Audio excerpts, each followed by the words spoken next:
I still remember the moment the bathroom door opened. Not because I could see who was standing there, but because everything suddenly became silent. The kind of silence that feels unnatural. The kind that makes you aware of every breath you take. At 16 years old, I never imagined an ordinary school day would become one of the most terrifying experiences of my life. Even now, years later, whenever I hear footsteps echo through an empty hallway, my mind goes back to that afternoon and the man who shouldn't have been there. I was a junior in high school. Our school was huge, 3 floors packed with classrooms, crowded hallways, and thousands of students moving from one period to the next. Even with all that space, it wasn't enough. To handle the overflow, the school had converted part of an old basement maintenance area into 2 classrooms. Everyone called that part of the building the chamber. The nickname sounded dramatic, but honestly, it fit. The basement sat isolated from the rest of the school. A narrow staircase led down to a short hallway with only 2 classrooms and a small bathroom. The area had originally been used by janitorial staff before renovations transformed it into a miniature academic wing. Even after the remodeling, something about the place felt off. The fluorescent lights buzzed louder down there. The hallway always seemed colder. And because there were no intercoms or loudspeakers in the basement, it felt disconnected from the rest of the building. Most students actually wanted classes there. The rooms were air-conditioned, the teachers were known for being easygoing, and the basement had its own bathroom. To most people, the chamber was a hidden luxury. That afternoon, my 5th period astronomy class was being held there. We had a quiz. Astronomy came naturally to me, so I finished quickly. While everyone else continued working, I sat there bored, staring at the clock. Eventually, I pulled out my phone and texted my friend JJ, who happened to be in the other basement classroom. "Meet me in the bathroom." A few seconds later, he replied, "Okay." I slipped out of class unnoticed and walked down the short hallway toward the bathroom. Nothing felt unusual. Nothing felt dangerous. At least not yet. If someone had told me that within minutes we'd be hiding in darkness from a stranger who seemed determined to find us, I would have laughed. Instead, I pushed open the bathroom door and waited for JJ, completely unaware that the worst part of the day was already beginning. A few moments later, the bathroom door swung open and JJ stepped inside. Like most 16-year-olds, we weren't exactly focused on school. We spent the next several minutes joking around, talking about classes, and wasting time while everyone else sat through their lessons upstairs. Then JJ checked his phone. His expression changed immediately. "Dude," he said quietly, "someone just texted me. The school's going into lockdown." For a second, we just stared at each other. Then we both grinned. Neither of our teachers knew we had left class. To 2 bored teenagers, that sounded less like a problem and more like an opportunity. Lockdowns weren't unheard of. Usually they ended up being precautionary measures. We figured we'd sneak upstairs, look around for a few minutes, then return before anyone noticed we were gone. "Let's go," JJ said. I nodded. We exited the basement and climbed the stairs leading to the main floor.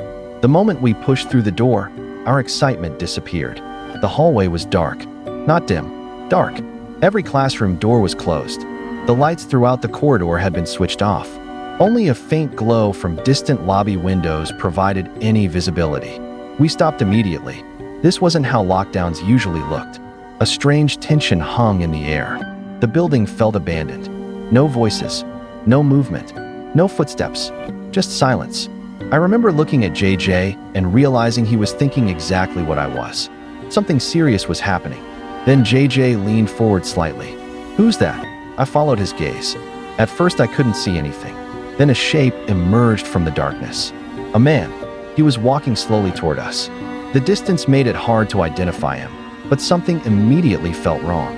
He wasn't dressed like a teacher. He wasn't dressed like security. As he moved closer, details became clearer. His clothes looked dirty, worn, almost ragged. He looked completely out of place inside a high school. A cold feeling spread through my stomach. The man continued approaching.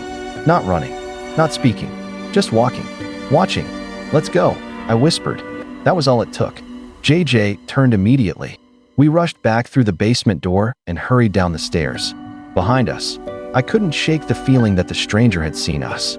And if he had, there was no way he belonged there. The deeper we descended into the chamber, the more isolated we suddenly felt. For the first time that day, What had started as harmless curiosity was beginning to feel like a very serious mistake. Back in the basement hallway, both classroom doors were shut. The lights inside appeared off. Everything felt strangely still. We considered knocking, but neither of us wanted to explain why we had left class during a lockdown. Instead, we made another decision, one that almost certainly saved us from being seen immediately. We ducked into the bathroom. The moment we entered, I switched off the light. Darkness swallowed the room. Not the comfortable darkness of nighttime. This was complete blackness, the kind where you can't even see your own hand. JJ and I hurried into the farthest corner stall and crouched down. Neither of us spoke. The silence became overwhelming. There was no ventilation running, no humming lights, no distant conversations, only our breathing, and every so often, a drip from a sink somewhere across the room. Drip, silence, drip, silence. Time seemed to slow. Then it happened. The bathroom door opened. A burst of light flooded the room. Both of us froze. The door closed again. Darkness returned, but someone was now inside. I could hear it. Footsteps. Slow. Measured. Moving across the tile floor. Each step sounded louder than the last. The person wasn't rushing. They seemed to be searching. The footsteps came closer. Closer. Then stopped. Right outside our side of the bathroom. For several seconds, there was nothing. Then I heard breathing. Heavy breathing. Deep. Uneven. As if whoever stood outside was exhausted or excited. The sound filled the room. I felt every muscle in my body tighten. My heart was pounding so hard I was convinced it could be heard through the stall door. Nobody moved. Nobody spoke. Then JJ made a terrible mistake. He leaned toward me and whispered, "We have to crawl through the other stalls." His voice was barely audible, but in that silence, it may as well have been shouted. The breathing stopped instantly. Every hair on my arm stood up. Whoever was outside had heard him. A second later, the stall door shook. Someone was pushing against it, testing it, trying to get inside. My pulse exploded. The door rattled again, harder this time. There was no more time to think, no more time to hide. I leaned toward JJ and whispered only one word, "Go." And suddenly, everything turned into chaos. The stall door slammed again, hard. The metal divider vibrated beside us. Whoever was outside wasn't guessing anymore. They knew exactly where we were. JJ moved first. Dropping to the floor, he crawled beneath the partition into the next stall. I followed immediately. The cold tile scraped against my hands and knees. Behind us, another violent impact hit the stall door. Bang, bang, bang. The sound echoed through the small bathroom. Every strike seemed angrier than the last. We crawled beneath another divider, then another, finally reaching the opposite side of the bathroom. For one brief second, neither of us moved. Then we jumped to our feet. The bathroom exit was only a few steps away. I grabbed the handle, pulled. The door burst open. Bright hallway light flooded the room. And that's when I saw him. The same man from upstairs, standing near the stalls. His face looked tense, focused. He wasn't confused. He wasn't lost. He looked furious. Everything happened in a blur. We sprinted into the hallway. JJ immediately began pounding on the door of his classroom. "Open up. Open the door." The knocking echoed through the chamber. For what felt like forever, nothing happened. Then the door opened.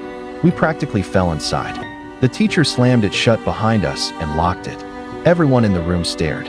JJ immediately started explaining what had happened. While he spoke, he mentioned something that made my stomach drop. I think he had a gun. I hadn't noticed one. But hearing those words changed everything. The room became even quieter. No one laughed. No one questioned us. The students huddled in the corner looked genuinely frightened. Then came another sound. A loud bang. The classroom door shook. Several students screamed. Another bang followed. The teacher froze. So did everyone else. Through the small window in the door, I could see him. The man. Standing there. Looking inside. His eyes scanned the room. He grabbed the doorknob and twisted it repeatedly. Locked. He banged again. The noise echoed throughout the basement. For a moment, it felt like he might break through. Then, just as suddenly as he appeared, he stopped. He stared through the glass one final time, turned, and walked away toward the staircase. No one spoke. No one moved. We simply watched him disappear into the darkness. After the man disappeared, the classroom remained silent. Nobody knew whether he had left the building or was still somewhere inside. The uncertainty was almost worse than seeing him. Minutes stretched into what felt like hours. Students sat shoulder to shoulder along the walls. Some stared at the floor. Others stared at the door. Every unexpected sound caused people to flinch. The teacher occasionally asked JJ and me questions in a low voice. Where had we seen him? What did he look like? Did he say anything? Each answer seemed to make him more concerned. I remember the way he kept shaking his head, as if he was trying to process what had happened. Outside the classroom, the hallway remained completely silent. No footsteps, no voices, nothing. Eventually, after what felt like more than an hour, the teacher received a call. The lockdown was ending. Instructions were simple. Everyone would leave in a single file line and exit the building immediately. Nobody argued. Nobody lingered. We filed out of the basement and headed upstairs. Police officers were waiting outside. Seeing them brought an enormous sense of relief. For the first time since entering that bathroom, I felt like I could breathe normally again. JJ and I were separated from the crowd and asked to describe the man. We did our best. His clothing, his appearance, where we saw him, everything. The officers listened carefully. One of them patted me on the back afterward and thanked us. Then we were sent home. That should have been the end of the story, but it never really felt finished. In the weeks that followed, the school dramatically increased security. Cameras were installed throughout the building. Access points were monitored more carefully. The administration clearly believed the incident had been serious. Yet despite everything that happened, there was never any major media coverage. No public explanation. No official conclusion. At least none that we ever heard. Years later, I still don't know whether police identified the man. I don't know how he got into the school. And I don't know exactly what his intentions were. What I do know is this. When that stranger followed us into the basement bathroom, he wasn't looking for a classroom. He wasn't looking for directions. And he certainly wasn't there by accident. To this day, I'm convinced that if JJ and I hadn't escaped that stall when we did, neither of us would have walked out of the chamber that afternoon.